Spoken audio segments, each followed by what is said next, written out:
Electronic media మిత్రులకు నమస్కారం. ఈరోజు ఆంధ్రప్రదేశ్ రాష్ట్రంలో జరుగుతున్నటువంటి రాజకీయ పరిణామాల మీద మనం ఒక ఆలోచన విధానం, ఒక విశ్లేషణ చేసుకోవాల్సినటువంటి ఆవశ్యకత ఎంతైనా ఉందని ఈ సందర్భంగా తెలియజేస్తున్నాను.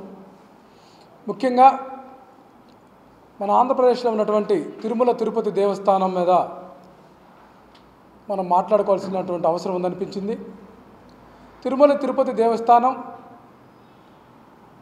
సన్నిధి గొల్ల అంశం మనందరికీ తెలిసినటువంటి అంశమే. సన్నిధి గొల్ల అనేది వంశపారంపర్యంగా దేవదేవుడైనటువంటి వెంకటేశ్వర స్వామివారి వరం చేత యాదవ కుటుంబం అయినటువంటి సన్నిధి వారు తొలిగా ఆ దేవదేవుడిని దర్శనం చేసుకునేటటువంటి భాగ్యం, అట్లాగే గుడి రాత్రివేళ మూసివేసేటటువంటి సందర్భంలో కూడా చివరి దర్శనం కూడా ఈ యొక్క యాదవులు అయినటువంటి సన్నిధి వంశం వారికి దేవాదేవుడైనటువంటి వెంకటేశ్వర స్వామి కల్పించినటువంటి భాగ్యం అని మనందరికీ తెలుసు. అయితే ఏదైతే 1996 సంవత్సరంలో చంద్రబాబు నాయుడు గారు ముఖ్యమంత్రిగా ఉన్నటువంటి సమయంలో మిరాసి విధానాల రద్దులో భాగంగా గొల్ల మిరాసిగా ఉన్నటువంటి ఈ సన్నిధి గొల్లను కూడా రద్దు చేసి ఉద్యోగిగా మార్చినటువంటి సందర్భాన్ని మనం గుర్తు చేసుకోవాలి. ఎప్పుడు కూడా చరిత్రను తారుమారు చేసి తాను లబ్ధి పొందాలని చంద్రబాబు నాయుడు గారు కోరుకునేటువంటి విధానం మనందరికీ తెలిసినటువంటి అంశమే.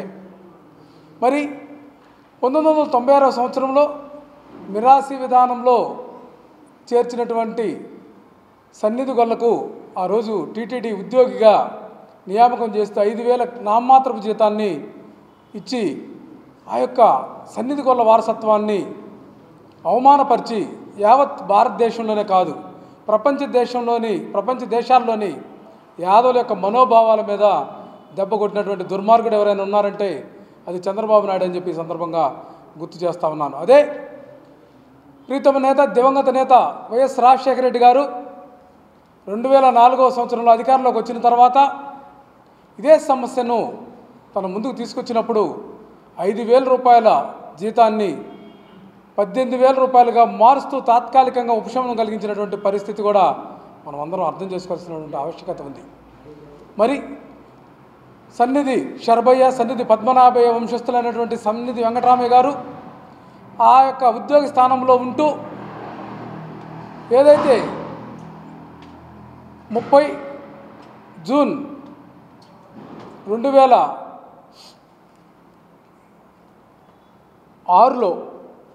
2006లో ఏదైతే ఉన్నటువంటి ఉద్యోగం కంటిన్యూ అవుతుందో దాన్ని మరలా చంద్రబాబు నాయుడు గారు అధికారంలోకి వచ్చిన తర్వాత 2006లో రిటైర్మెంటు సమయం ఆసన్నమైనప్పుడు చంద్రబాబు నాయుడు గారు వ్యవహరించినటువంటి తీరు చాలా దుర్మార్గమైనటువంటి తీరు.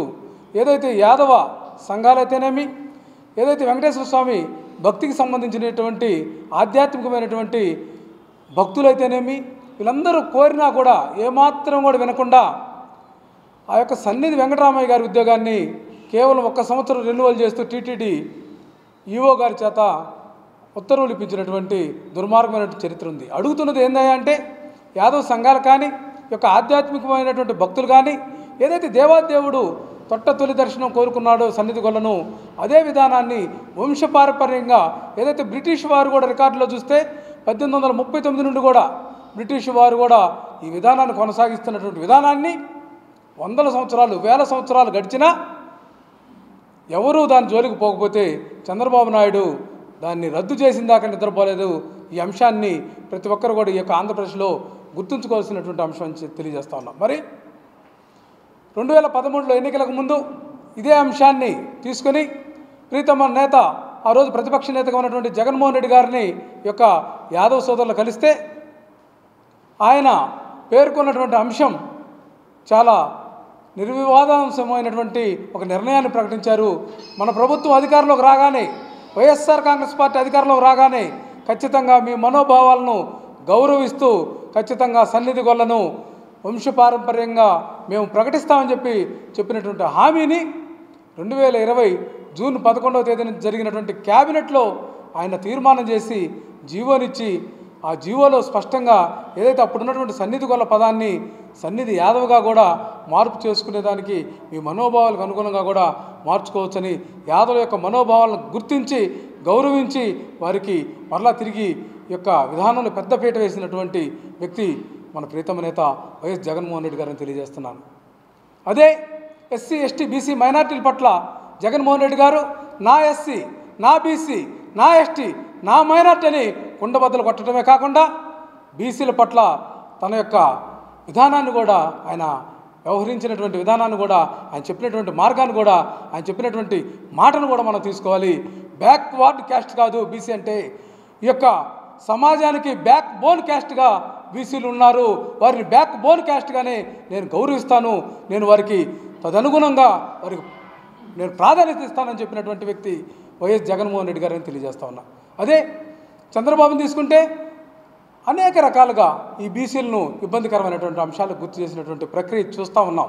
ఏదైతే స్వర్గీయ ఎన్టీ రామారావు గారు బీసీల కోసం అనేక సీట్లు కేటాయించి ఈ రాష్ట్రంలో ఉమ్మడి ఆంధ్రప్రదేశ్ తెలుగు రాష్ట్రాల్లో బీసీలను నాయకులుగా ప్రోత్సహిస్తే చంద్రబాబు నాయుడు రాను రాను వీళ్ళందరి స్థానాలను తన సొంత సామాజిక వర్గం తన సొంత స్నేహితులకు ఒక ఇబ్బందికరమైనటువంటి వాతావరణంలో ఏమాత్రం కూడా బీసీలకు రాజ్యాధికారంలో చట్టసభల్లో చోటు లేకుండా వాళ్ళ సీట్లన్నీ కూడా ఖాళీ చేయించినటువంటి పరిస్థితి వచ్చింది.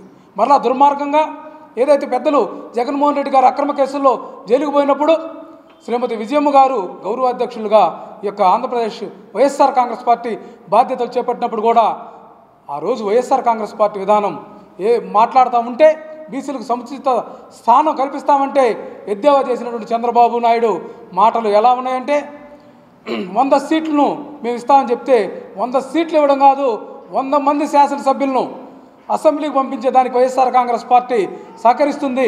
మీకు చిత్తశుద్ధి ఉంటే ఏ స్థానాల్లో బీసీలను బీసీ అభ్యర్థులను మనం ఎంపిక చేద్దామనేది ఒక పెద్ద మనుషులు ఒప్పందం చేసుకుందామని చెప్పి సవాలు విసిరినటువంటి ఘనత వైఎస్ఆర్ కాంగ్రెస్ పార్టీకి ఉంది. ఆ రోజు గౌరవ అధ్యక్షురాలుగా ఉన్నటువంటి విజయమ్మకి దక్కుతుందని సందర్భంగా తెలియజేస్తా ఉన్నా. మరి అటువంటి పరిస్థితి ఉంటే చంద్రబాబు నాయుడు 2014 ముందు 2013లో తన పాదయాత్ర సందర్భంగా బీసీల కోసం 24 అంశాలతో కూడినటువంటి ఒక బీసీల యొక్క డిక్లరేషన్ ప్రకటించి ఏ ఒక్క అంశాన్ని కూడా నెరవేర్చకుండా తన మాయమాటలో పబ్బం గడుపుకున్నటువంటి విధానాన్ని గుర్తు చేసుకోవాలి. అట్లాగే బీసీ కార్పొరేషన్ విషయానికి వస్తే తన హయాంలో 2014లో చూస్తే 3 సంవత్సరాల పాటు లబ్ధిదారులను అన్ని సమావేశాలకు వాడుకొని ఈ యొక్క శిక్షణా తరగతుల పేరుతోటి బీసీ కార్పొరేషన్ కార్యాలయాల్లో తిప్పి వాళ్ళకి రూపాయి కూడా ఒక చిల్లి గవగోడిచ్చినటువంటి పాపాన పోని ఒక దుర్మార్గమైనటువంటి పరిపాలన చంద్రబాబు నాయుడు చేశాడని సందర్భంగా తెలియజేస్తా ఉన్నా.